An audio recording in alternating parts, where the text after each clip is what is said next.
ఇలా మొక్కలు నాటి ప్రాణం మీదుగా పోసి పూజించా నీ జడ కోసం రోజు ఉపవాసంగా హృదయం నైవేద్యంగా పూజించా నీ జత కోసం నీరెండను నీ వెంటే నీడై వచ్చి మమతలతో నీ గుడిలో ప్రమిదలు చేస్తా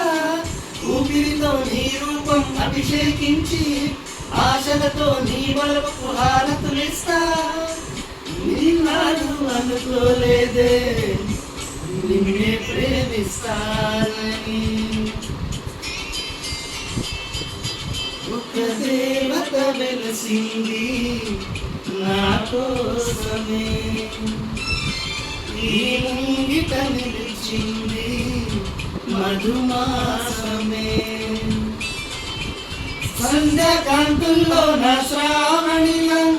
సౌందర్యాలే చిందే యామినిలా ఎన్నో జన్మల్లో నీకున్ననిలా శ్రీరస్తంటూ నాతో అందిలా నిన్నే ప్రేమిస్తా